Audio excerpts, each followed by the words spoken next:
There is a moment she has that most people never see. It happens quietly, usually in an ordinary setting. Maybe she is sitting across from someone her own age, someone who checks every box her friends would approve of, someone who is easy to explain at family dinners. And yet, something inside her feels hollow.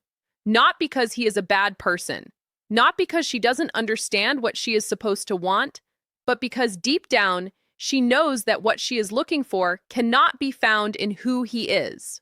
That feeling, that quiet, unexplainable pull towards something older, something more formed, is not a phase. It is not confusion.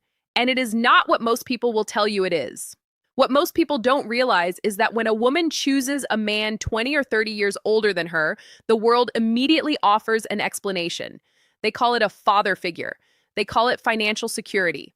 They say she is looking for stability, or that she is emotionally immature, or that he must be compensating for something. These explanations are convenient. They are also almost entirely wrong, because beneath the surface of every real age gap relationship, something far more psychologically complex is happening, and understanding it, truly understanding it, will change the way you see attraction itself. Stay with me here. She is not choosing age. She is not choosing wrinkles or gray hair or someone who remembers a different era. She is choosing something that age sometimes produces, but that most men never develop at all. That distinction matters more than anything else in this conversation.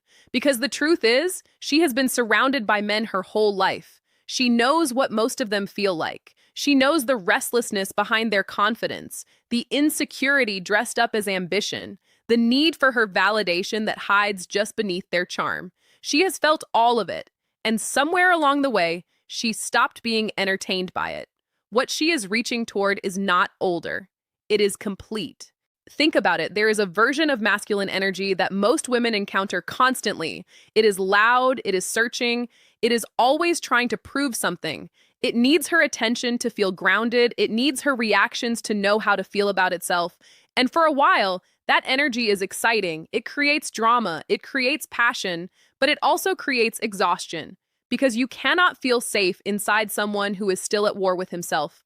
Now picture something different. Imagine sitting with someone who does not flinch, someone who has already walked through his fears and come out on the other side, someone who knows what he wants, not because he has been told to want it, but because he has lived long enough to understand himself. There is a stillness in that kind of man, a gravity. And for a woman who has spent years feeling like she has to manage the emotional weather of every relationship she enters, that stillness is not just attractive, it is profoundly relieving. This is where things become interesting. Psychologists who study long-term attraction often point to something called emotional regulation as one of the deepest drivers of relational security. What this means, in simple terms, is that we are not primarily attracted to how someone looks or even how they make us feel in exciting moments. We are attracted to how they make us feel when things are difficult, when she is scared, when she is overwhelmed, when she falls apart. The question every woman is asking beneath the surface of every interaction is this: will you stay calm when I am not? Most men fail this question not because they are weak, but because they have never had to face enough of themselves to develop the answer. And here is the uncomfortable truth.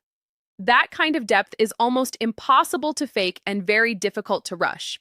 It tends to come from time, from loss, from failure, from the kind of quiet reconstruction that only happens after the world has knocked a man down and he has chosen to get up differently. She senses that reconstruction. She may not be able to name it, but she feels it in how he responds when she is emotional rather than retreating or overreacting. She feels it in how he holds his own perspective without needing her to agree. She feels it in the way a room changes slightly when he enters it. Not because he demands attention, but because something in him has learned to simply take up space without apology. We'll come back to that last part, but before we go there, there is something else happening that almost no one talks about. There is a particular kind of loneliness that intelligent, emotionally sensitive women carry. It is the loneliness of always being the most aware person in the room, of seeing dynamics that others miss, of feeling things more deeply than the people around her and having no one to meet her there. She has spent years being told she is too much, too intense, too complicated. And what she has learned, often painfully, is that depth requires depth in return. You cannot pour yourself into someone who cannot hold what you give.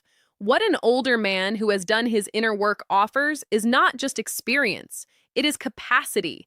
The capacity to receive her without reducing her, to be curious about who she is rather than threatened by it, to disagree with her without it becoming a crisis, to love her without needing to own her. That is not a father dynamic. That is not dependency. That is resonance. And resonance is one of the rarest experiences in any human relationship, regardless of age. Now we move deeper. There is something that happens in a woman's psychology when she feels genuinely safe for the first time. Not safe in the sense of protected from the world, but safe in the sense of not having to perform, not having to manage her partner's emotions while also managing her own, not having to shrink herself to fit the shape of someone else's insecurity. When she finds that safety, something in her opens. She becomes more of herself, more creative, more passionate, more present. And she knows, often without fully articulating it, that this opening would not have happened with someone who was still building himself in the same fire she is. There is also something he offers that is harder to name but equally powerful. He has already lived through several of the futures she is still afraid of.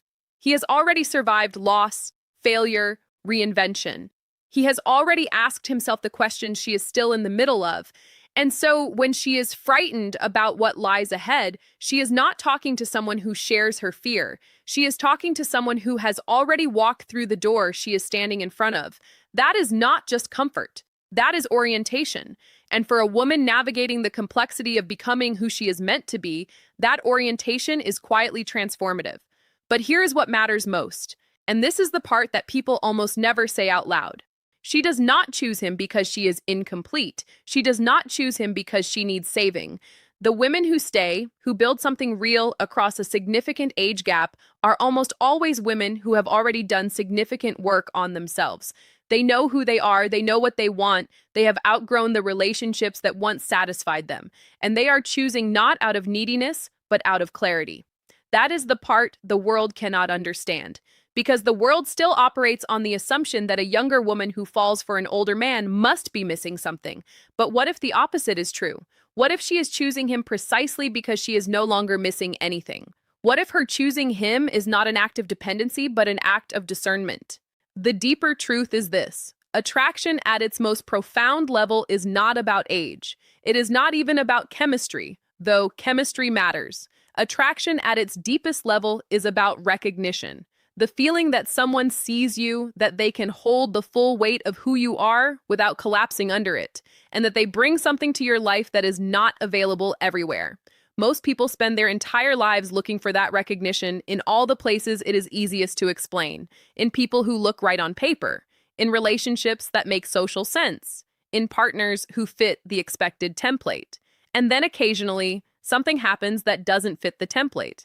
And the bravest thing a person can do is to follow what is real rather than what is convenient. She chose him not because of the years between them. She chose him because of what those years had made of him. The stillness, the capacity, the presence, the way he could look at her and not need her to be anything other than exactly what she was. Those things are not guaranteed by age. Many men grow old without growing, but when a man has genuinely grown, when he has been shaped by time into something quiet and deep and real, she can feel it in a way that bypasses every rational explanation she might try to offer. And perhaps the question was never why she chose someone older. Perhaps the real question is this: what kind of man have you become through everything you have lived? Not what age you are, not what you have accumulated or achieved, but what the years have actually done to the quality of your presence, your patience, your self-knowledge, your ability to love without losing yourself. That is the question worth sitting with. Because the women who choose across decades are not choosing a number. They are choosing a quality of being that most people never think to develop because they assume that time will do the work for them. It doesn't. Time only amplifies what is already there. The man who uses his years to build real depth, real stillness, real emotional intelligence becomes something genuinely rare. And rare things do not go unnoticed. If this opens something in you, there is much more to explore. Stay close.